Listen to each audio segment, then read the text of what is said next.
In this video, I want to go over the rules for writing a first species counterpoint over a cantus firmus.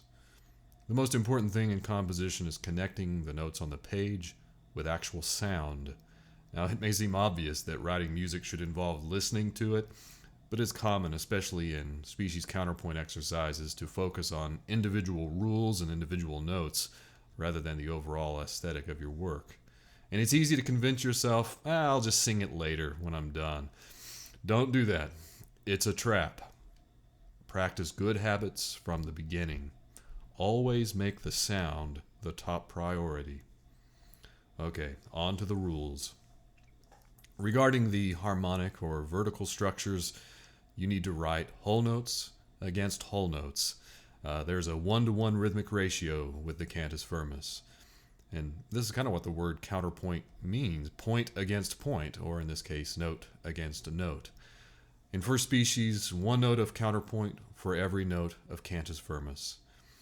And all harmonic intervals must be consonances. Now these include the perfect consonances, which include the perfect unison, perfect octave, and perfect fifth, as well as the imperfect consonances. That's the major and minor thirds and major and minor sixths. Don't forget that perfect fourths are harmonic dissonances in this texture, and perfect unisons are actually difficult to implement. You've got to begin your counterpoint melody above the cantus firmus on either a perfect octave or a perfect fifth, so a perfect consonance. Your counterpoint needs to end with the cadence 7-to-1 into the final. That would create the harmonic interval of a perfect octave. And at the cadence, scale degree 7 is always a leading tone. So in a minor key, don't forget to add an accidental for the next to the last note. You should try to use a variety of relative motions, and I've already made a video on the 4 types of relative motion. Contrary and parallel motion should become your favorites.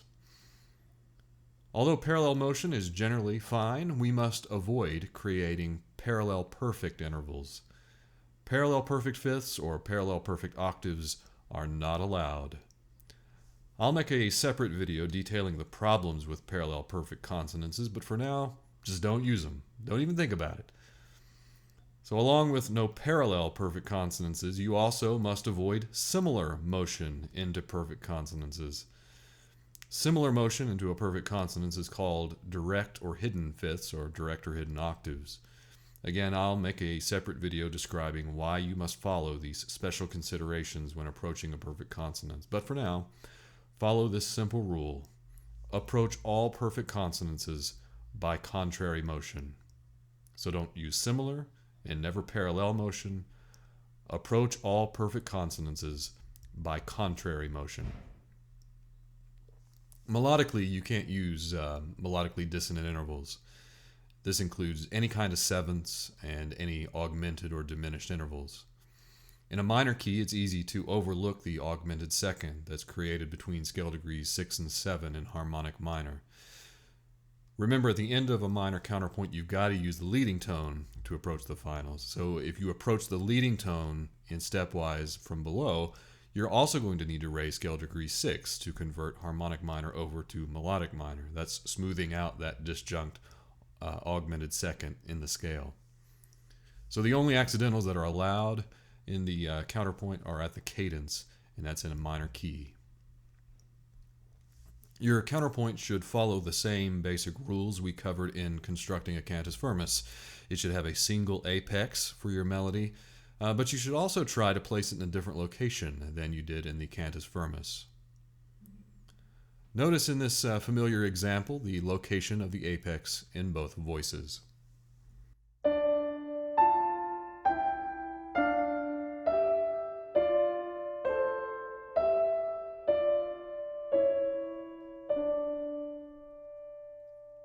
So the cantus firmus apex is in measure 7, while the counterpoint reaches its apex at the very beginning in measure 2. Also, the distance between the voices should not be greater than a 12th, and that's a perfect octave plus a perfect fifth.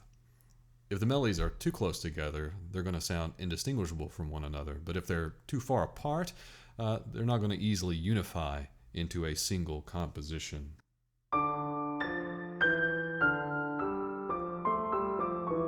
It's kind of like having a conversation with somebody across the room.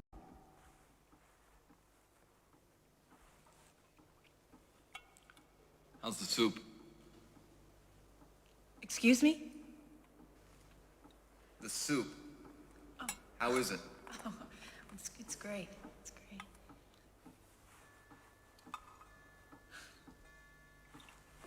Could you pass the salt? Sure.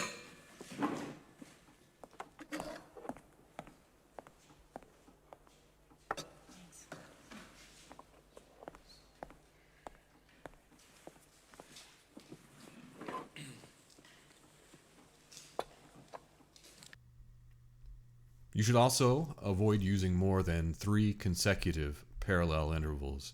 Again, in this example, we see 3 groups of parallel intervals, and 2 of the groups have 3 links in each chain, so tenths and sixths.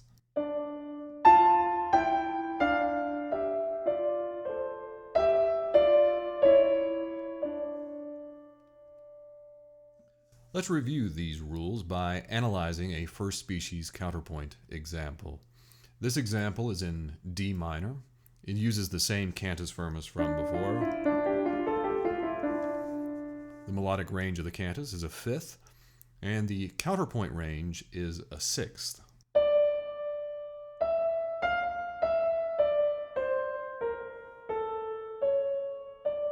Together.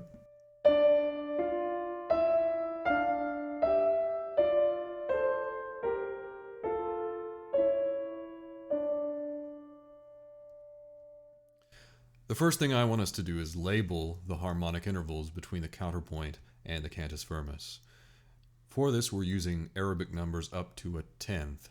Anything greater, and we're not supposed to go larger than a twelfth, but anything greater than a tenth, we typically will reduce. All intervals should be harmonic consonances. And I see that we mostly have thirds and sixths. There's 1/10 in there. And these are all imperfect consonances. How many perfect consonances are there? Well, this example only uses perfect octaves, and there are 3 of them. They're in measure 1, measure 3, and measure 11. It is common practice to set perfect consonances apart visually by circling the number. And this is a good idea because we must be vigilant in the way we handle all these perfect consonances. So let's look and see how each one of them is approached. Remember, we must approach perfect consonances in contrary motion.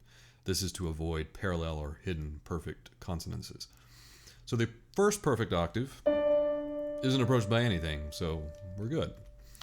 Let's jump to the end because we have special rules on managing the final. So the cantus firmus always approaches the final from a step above, so scale degree 2 to 1. And the counterpoint also must approach the final by step, but from the leading tone. So since the cantus is going to 1 and the counterpoint moves from 7 to 1, we have contrary motion into the perfect octave.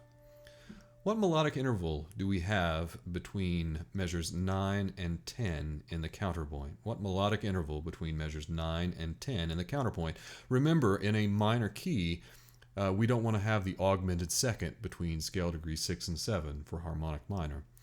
Well, we have a melodic skip of a third leading into that C sharp instead of stepwise motion, so no problem. Okay, how about the perfect octave in measure 3? How's that one handled? Well, the cantus firmus approaches the E from above. The counterpoint attacks it from below. So, contrary motion. That's exactly what we want. Approach all perfect consonances by contrary motion. Now, typically we want to limit the severe nature of perfect consonances by keeping them to the outskirts of town, but we can cautiously use them in the middle of the counterpoint, but only under specific conditions. Now here, contrary motion in measure 2 gets us safely to measure 3, to that perfect octave. But notice that the voices continue in contrary motion into measure 4. So in measures 2 through 4, the cantus firmus, the E is a stepwise passing tone between F and D. At the same time, in the counterpoint, the E is a stepwise passing tone between D and F. So we have F to D and D to F at the same time. This phenomenon is known as a voice exchange. The two voices are literally swapping places. The D's and the F's switch from one voice to the other.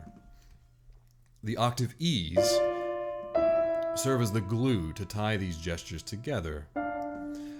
We use a large X or a cross. That's the proper way of analytically notating voice exchanges in the score. Voice exchanges are delightful additions to your counterpoint, so this type of X on your page is a good thing.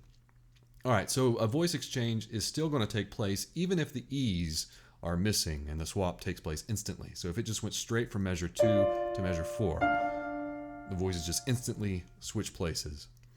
The effect of having the octave E's in the middle, it weakens the austere quality of the perfect octave.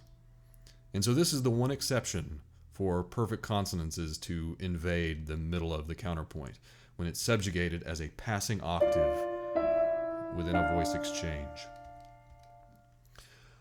Let's find the apex in both voices. Well, the cantus firmus apex is in measure 7, the same place it's always been. The counterpoint apex is there in measure 4. So they're sufficiently separated from one another. Now let's compare the types of relative motion. At the beginning, the counterpoint stays static while the cantus firmus moves. What is that called? Oblique motion, right? Oblique motion. One voice stays still, the counterpoint stays still, and the cantus firmus moves. The voice exchange in measures 2 through 4 involves contrary motion, of course.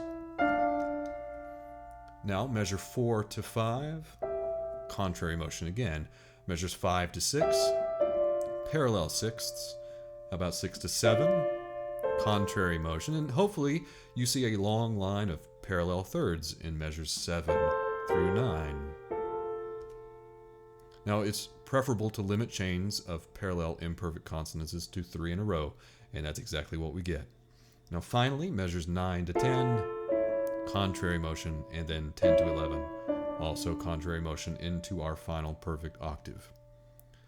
Okay, this video is getting a little bit long, so in the next one, we will practice writing a first species counterpoint.